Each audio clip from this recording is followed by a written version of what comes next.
Bonjour à tous. En 2000, le Clay Mathematics Institute annonce que chaque solution à l'un de ces 7 problèmes sera récompensée par un prix de 1 million de dollars. Les problèmes du prix du millénaire ont été jugés comme les plus difficiles et les plus importants des mathématiques contemporaines. Numéro 7. La conjecture de Poincaré. Je l'ai choisi en premier car c'est la seule qui a été résolue à ce jour. Poincaré est le père de la topologie algébrique. Ce domaine étudie les propriétés des formes et des objets qui restent inchangés en cas de déformation. Ainsi, une tasse équivaut à un élastique. Et un chat égale un chien. La conjecture peut s'énoncer comme ça.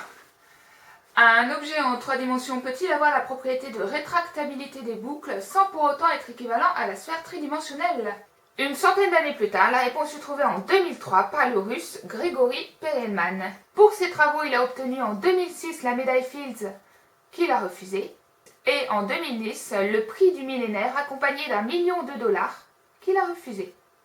Voici un extrait de ses explications. Pourquoi ai-je mis tant d'années pour résoudre la conjecture de Poincaré? J'ai appris à détecter les vides. Les vides sont partout, on peut les détecter et cela donne beaucoup de possibilités. Je sais comment diriger l'univers. Dites-moi, à quoi bon courir après 1 million de dollars? Personnellement, je trouve ça très classe. Numéro 6. Les équations de Yang-Mills. C'est un défi que les physiciens ont posé aux mathématiciens. En physique, il y a 4 forces fondamentales, appelées les forces fondamentales de l'univers, qui sont les forces électromagnétiques, gravitationnelles, nucléaires faibles et nucléaires fortes. La théorie de la relativité générale d'Albert Einstein permet de décrire la force gravitationnelle, quant aux 3 autres, elles entrent dans le cadre de la théorie quantique. L'objectif ultime serait de découvrir une superforce dont les 4 forces fondamentales ne seraient que des cas particuliers. Or, justement, la théorie de Yang-Mills, qui date des années 50, constitue un premier pas vers une théorie unifiée. Numéro 5. Les équations de Navier-Stokes. Ce sont des équations décrivant un type de fluide dont la cohérence n'est pas démontrée. Elles permettent pourtant de modéliser de nombreux phénomènes, comme les courants océaniques, le mouvement des masses d'air de l'atmosphère, les comportements sous l'effet du vent, d'avions, de ponts ou même de gratte-ciel. Reste un problème de taille. En 2 siècles, personne n'a encore réussi à trouver une formule permettant de résoudre ces équations, ni même simplement réussir à démontrer qu'il existe bel et bien une solution, alors que la nature résout ces équations à chaque fois qu'un fluide s'écoule. Numéro 4. La conjecture de Beer chez Swinnerton-Dyer. Cette conjecture est apparue en 1960 grâce au supercalculateur de cette époque, un ordinateur EDSAC. Il pouvait effectuer en 1 minute, attention, 1500 opérations, dont 4000 multiplications. Pour vous donner un ordre d'idée, actuellement l'unité est le MIPS, millions d'instructions par seconde. Bref, c'est avec l'ordinateur EDSAC qu'ont été prédites les propriétés des courbes elliptiques. Mais cette conjecture n'a été hélas démontrée que dans des cas particuliers. Numéro 3. L'hypothèse de Riemann. Cette célèbre énigme faisait déjà partie des 23 problèmes énoncés par Hilbert en 1900, source d'inspiration principale du prix du millénaire. La question de base est pourtant simple, mais quelle est l'organisation des nombres premiers? Pour y répondre, la fonction zeta de Riemann permet de lier la position des zéros complexes à la répartition des nombres premiers. Cette conjecture propose que les zéros non triviaux ont tous pour partie réelle un demi. Au fil des années, de nombreux mathématiciens ont cherché à découvrir de nouveaux zéros afin de les vérifier et peut-être de trouver un contre-exemple. En 2004, le nombre de zéros vérifiés est ainsi passé à 10 puissance 12.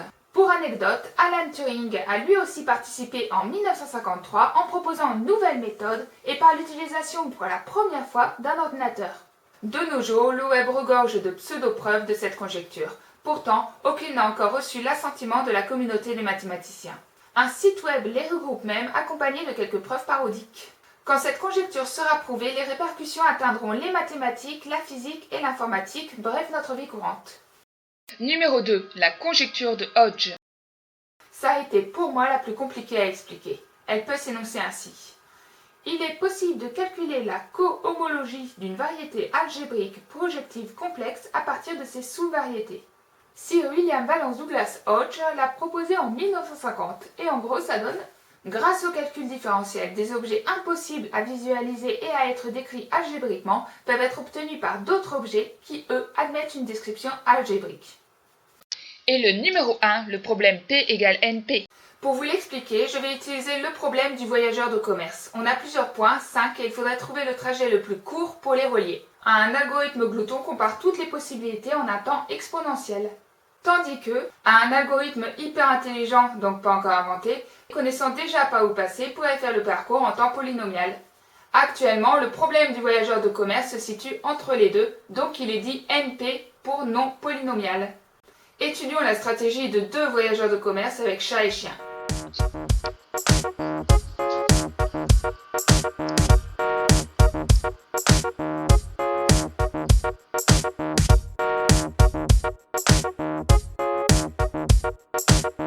Même si les animaux ne prennent pas forcément le trajet le plus court, ils utilisent des stratégies qui réduisent ce problème, comme regrouper des points. Si on trouve assez d'astuces pour avoir un unique trajet, celui le plus court, ce problème non polynomial deviendrait un problème polynomial. Et grâce aux travaux de Cook, on pourrait affirmer que P égale NP. Une telle preuve aurait des conséquences sur la sécurité car le cryptage des données est un problème non polynomial.